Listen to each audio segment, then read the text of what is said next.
आज 8 मार्च जागतिक महिला दिन संपूर्ण देशात मोठ्या थाटात साजरा करण्यात आला। तर स्त्री शक्तीचा सन्मान करण्याचा, त्यांच्या कर्तृत्वाला सलाम करण्याचा आणि त्यांच्या हक्कांसाठी आवाज उठवण्याचा हा दिवस पालघर जिल्ह्यातही मोठ्या उत्साहात साजरा करण्यात आला। तर मनोरमध्येही जागतिक महिला दिवस उत्साहात साजरा करण्यात आला। मनोरमधील किशोर मुसळे चॅरिटेबल ट्रस्ट तर्फे आज महिलांच्या सन्मानार्थ महिला दिवस मोठ्या उत्साहात साजरा करण्यात आला। या दिवसाचं विशेष महत्त्व लक्षात घेता महिलांमध्ये अधिकारांबाबत जागरूकता निर्माण करण्याच्या उद्देशानं तसेच महिलांचा आत्मविश्वास वाढवण्यासाठी किशोर मुसळे स्किल ट्रेनिंग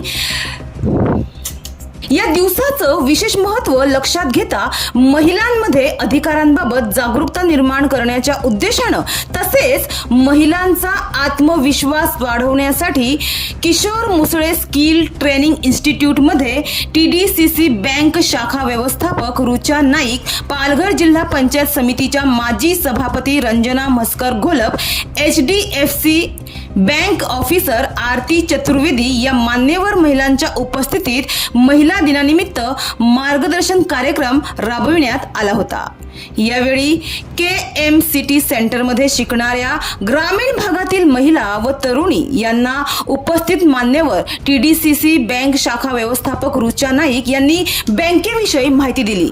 महिलांना बाहेर पडताना कर्ज व्यवहार ज्ञान अवगत असायला हवे या उद्देशानं त्यांनी ही माहिती दिली व त्यांना काहीही मदत लागली तर ते सहकार्य करणार असल्याचं त्यांनी या KMCT मधल्या तरुणी व महिलांना आवर्जून सांगितलं आहे। तसेच पालघर जिल्हा पंचायत समितीच्या माजी सभापती रंजना म्हस्कर घोलप यांनी सुद्धा महिलांना आरोग्य हेच सर्वश्रेष्ठ असून आपला सर्वात महत्त्वाचा दागिना हा आरोग्य आहे, त्यामुळे महिलांनो तरुणींनो आपले आरोग्य जपा असे आवाहनच त्यांनी तसेच पालघर जिल्हा पंचायत समितीच्या माजी सभापती रंजना म्हस्कर घोलप यांनी सुद्धा महिलांना आरोग्य हेच सर्वश्रेष्ठ असून आपला सर्वात महत्त्वाचा दागिना हा आरोग्य आहे, त्यामुळे महिलांनो तरुणींनो आपले आरोग्य जपा असे आवाहन त्यांनी यावेळी केलं। तसेच या कार्यक्रमाच्या शेवटी केक कापून मोठ्या उत्साहात महिला दिवस साजरा करण्यात आला। 27 वर्षापर्यंत ती काय जगली असेल? तिच्याकडे गाडी पैसा बंगला सगळं आहे। काही दिवसांनी तिची जीभ कापली गेली। त्याच्यानंतर ती 20 दिवस जगली, पण ती 20 दिवस तिने त्याच्यामध्ये तिने लेख लिहिला असं की महिलांनो आपला शेवटचा क्षण कोणता असेल काही सांगू शकत नाही, म्हणून तुम्ही प्रत्येक क्षण जगा, प्रत्येक क्षणाचा आनंद घ्या। ह्याचे त्याचे उणे धुणे हे आहे म्हणून माझं असं होतं, ते आहे म्हणून असं होतंय, असं काहीच नाहीये। प्रत्येक क्षण आपला आहे आणि प्रत्येक क्षण आपल्याला आनंदाने जगायचा आहे। आता त्यांच्याकडे सर्व असून त्याचा ते उपभोग घेऊ शकतात का? नाही ना। मग म्हणे तुम्ही प्रत्येक महिलांचा सर्वात महत्त्वाचा दागिना कोणता आहे? कोणता आहे? तर आरोग्य आहे।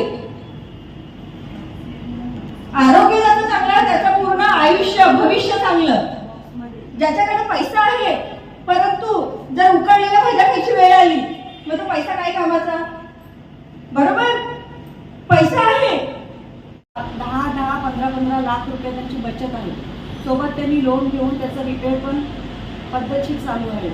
मुलींच्या शिक्षणासाठी 9.5% व्याजदराने आमच्याकडे कर्ज दिलं जातं।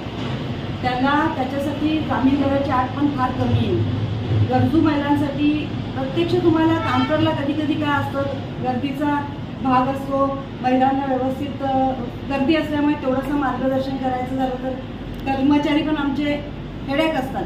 त्याच्यामध्ये तुम्ही प्रत्यक्ष मॅनेजरला भेटून, त्या मॅडम आहेत त्यांना मला भेटून तुम्हाला अडचण असेल कशा संदर्भात ती प्रत्यक्ष मांडता आली पाहिजे। आपल्याला तुमच्यामध्ये डेअरिंग निर्माण करायची की नाही? बरोबर? तुम्हाला कुठे अडला प्रश्न, कुठेतरी तुम्ही एखाद्या अधिकारी किंवा एखाद्या ऑफिसमध्ये गेला तर तिथे तुम्हाला कुठे काही प्रश्न अडला तर तुम्ही वरिष्ठांकडे तुम्हाला कसं जाता येईल याचं स्किल तुमच्याकडे पाहिजे की नको महिलांकडे? तर ते घाबरायचं कारण काय?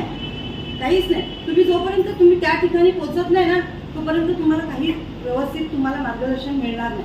आणि जोपर्यंत तुम्हाला मार्गदर्शन मिळत नाही एकच होता की आमच्या इथे मॅडम स्टाफ पण आहे ना 70% पर्यंत स्टाफ आहे हा महिला स्टाफ आहे आणि मुलीसुद्धा म्हणजे जवळजवळ 120-130 मुलं रोजची येतात.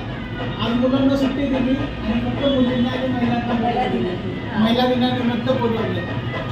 तर मॅडमनी जसं सांगितलं की आम्ही काय आमचं उद्दिष्ट एकच आहे की म्हणजे उद्योजक घडवायचे म्हणजे काय तुमच्यातलं नेतृत्व गुण उभं करायचं. आमच्याकडे मॅडम अशा केस स्टडी आहेत की अशा सक्सेस स्टोरी आहेत ना ज्या 4-5 माणसं आज त्यांनी कामाला ठेवलेली आहेत असं. तर हे फक्त शिलाई मशीन करूनच फक्त कसं असतं की आपण त्या गोष्टीला किती महत्त्व देतोय ते गरजेचं आहे. जर आपण त्याला महत्त्व दिलं तर ती गोष्ट आपल्याला रिटर्न